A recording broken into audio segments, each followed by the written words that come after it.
the fashion, the food, the community, right? And when we talk about American culture, we have to look at where the source code of culture comes from, right? Black culture has always been the source code of American culture, and let's be honest, global culture now, right? When we look at the global culture economy of what's going on now in 2026, we see that Black culture has transcended beyond just America, right? We can go anywhere in the world and we can see evidence of influence from Black culture. That is in our music, in our linguistics. I guarantee you in the deepest corners of the world, you can go anywhere and you can find a kid saying they're going ham, right? That started in our communities, and that's okay. But the thing about it is we have to understand that these cultural movements have to be stewarded by the creators of the culture in order for it to progress properly. That's my take on it, and that's what I want to share with you today. When we look at, innovation born from limitation. Black culture has always faced impediments in this country. They have a saying that says the necessity is the mother of invention. And that's no more evident than in the communities of Black American culture, right? The patterns reveal that Black culture does not simply influence American culture, it actively helps construct the cultural architecture of this nation, right? Constraints often force communities to innovate outside of traditional senses. We've done that with the Harlem Renaissance of the 1920s all the way through the 1960s. Dapper Dan in the 80s faced impediments from Gucci, Louis Vuitton, and what did he do? He made his own movement. Madam C.J. Walker faced impediments post-slavery and became one of the first, if not the first, woman Black millionaire in the United States. And we can go on and on. Innovation has always existed in our culture.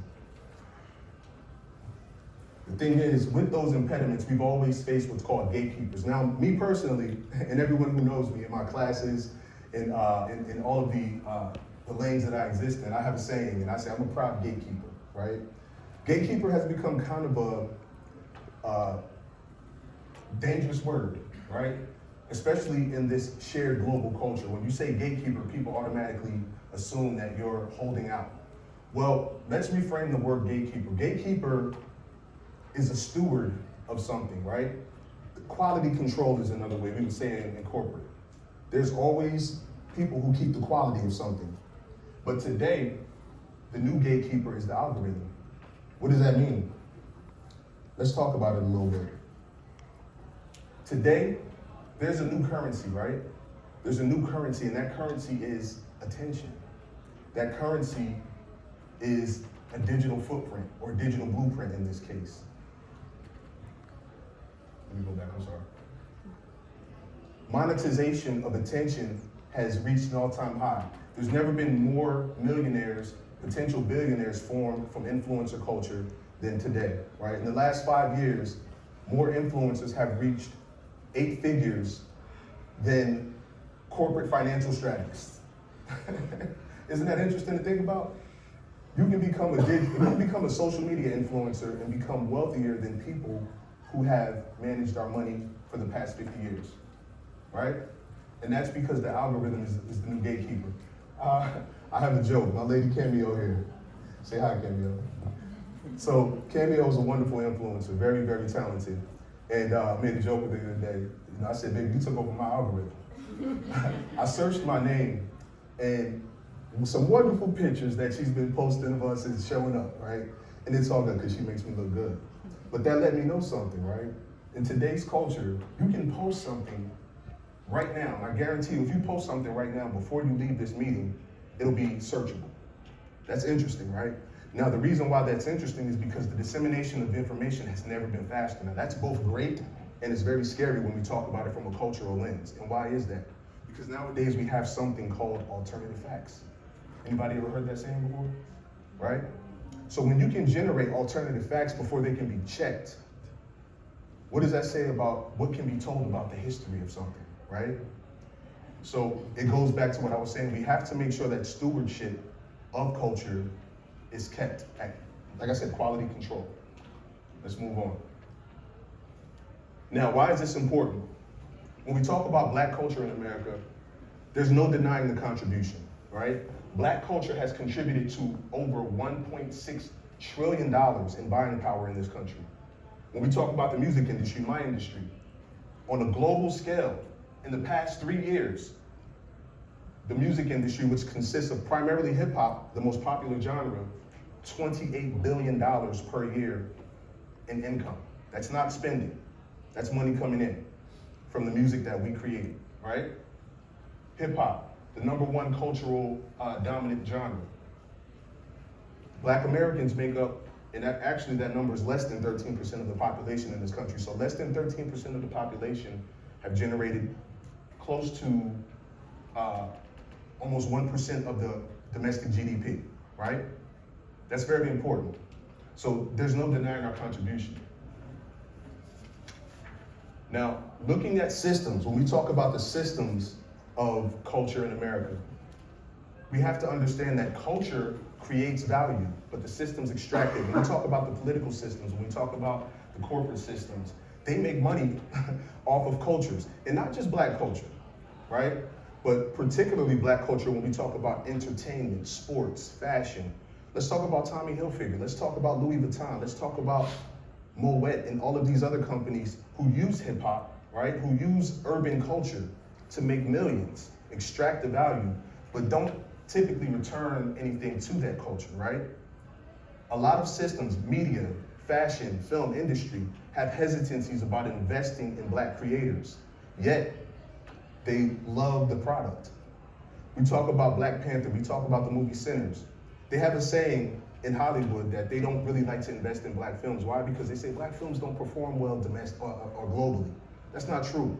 We look at Black Panther. Black Panther became a phenomenon on par with Star Wars, Harry Potter, and yet they still have an issue with investing in black creators when it comes to movies and film. Why is that? Replication without experience. Now, this is an important fact, and this is what leads us to what we're talking about today, right? AI, a system that has been created based on the mindsets of the culture of America, here in America, primarily, right? That's what we're talking about.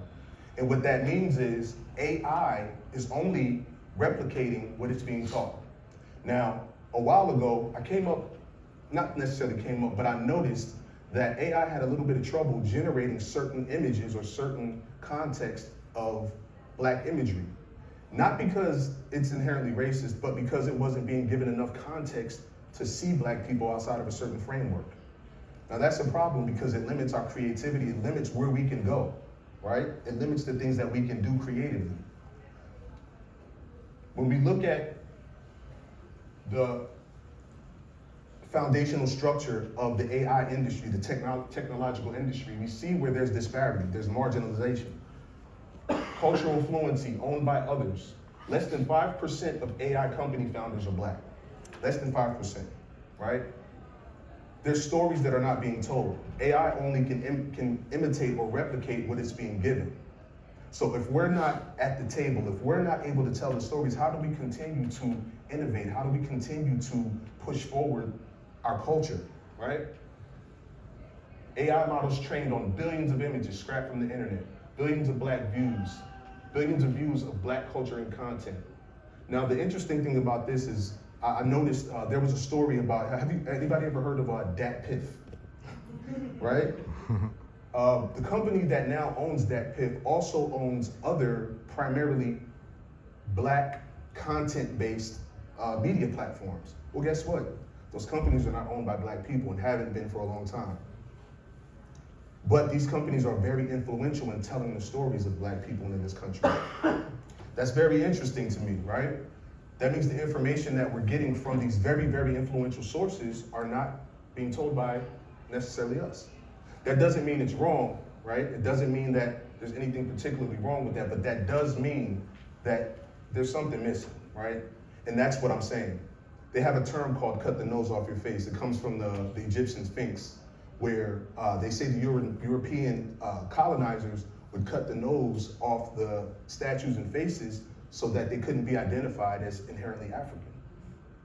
I believe that that's what we're looking at now, right? When we talk about, when we listen to and I'm not leaning one way or the other when it comes to policy. I just listen to the stories and the narratives, right?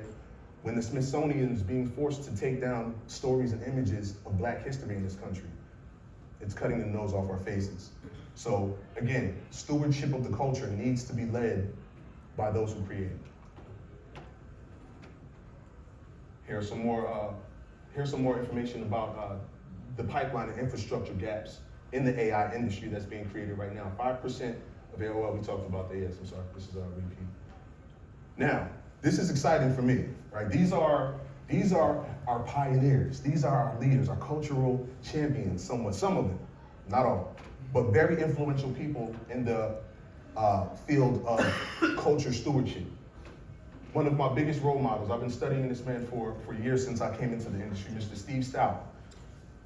Steve Stout is a phenomenal marketing businessman. But one of the most impactful things that Steve Stout has done for me is he wrote a book called The Tanning of America. I highly recommend you read The Tanning of America. The Tanning of America talks about exactly what I'm talking about. It leads with how Adidas recognized the power of hip hop with Run DMC, and how Burger King recognized the power of hip hop, and how Tommy Hilfiger recognized the power of hip hop, and these companies went on to become multi-billion-dollar, almost trillion-dollar companies, right? But he also expresses how we need to have a seat at the table. We need to have a talk.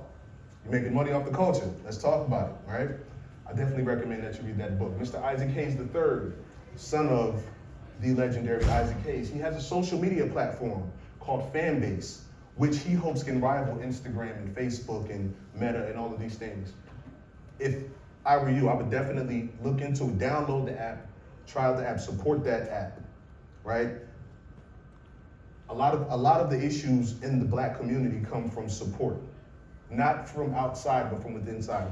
We have a thing where there's a connotation, and I hate it, but it is something that exists in our culture nonetheless, and we say we don't support each other, right?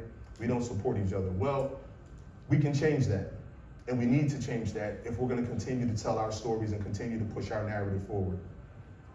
And there are so many others. I won't go into detail about the others here, but I definitely recommend you look into these and follow these people on their social media platforms and learn about them.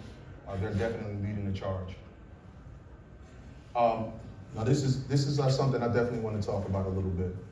Now, of course we know these stories. I haven't said anything here today that we're not familiar with or aware of, but what I do love to, I love to propose solutions. I'm a solutions guy, I'm a fixer somewhat, right, to a fault. And to that point, I want to offer some solutions on what we can do to continue to lead the charge on Black culture in America, right? Preserve, protect, and propel. When we talk about preserving the culture, cultural memory and attribution, right? As digital systems train on culture, preserving the historical origins of the culture, innovation becomes essential. Archiving, right? Archiving cultural contributions, documenting creators, like what I mentioned before, those industry leaders. And maintaining accurate cultural history ensures that the future systems understand where cultural patterns originate. That's important, right? We have to preserve the culture. We have to find systems that help preserve the culture. Social media platforms owned by Black founders, preserving the culture, right? Because we know once we put it on the internet, it's there forever, for the most part, right? Most things that end up on the internet are documented and logged into our Library of Congress. The Library of Congress essentially is information that's going to exist forever for the duration of humanity. Protecting ownership and economic participation. Participation in culture must be matched by participation in ownership. Ownership is essential. If you own it, you can tell the story of it, right? And also propelling, educating, and building infrastructure, expanding STEM education. My program is a STEM certified program, right? Now, while I don't explicitly, I don't explicitly focus on just Black communities, I want to make sure that we are represented. Now, I want to make time for questions. I had some preemptive questions that I provided, but we don't have time for questions? Okay. All right. Well, if you want to talk with me more about it, I'd love to speak with you after the presentation. But my name again is Shalom, and I welcome you to follow me on social media platforms. There's our QR code. And please enjoy yourself at South by Southwest. I thank you for your time. I thank you for being here. And thank you for participating in the culture. And I look forward to seeing you out there. All right, take care.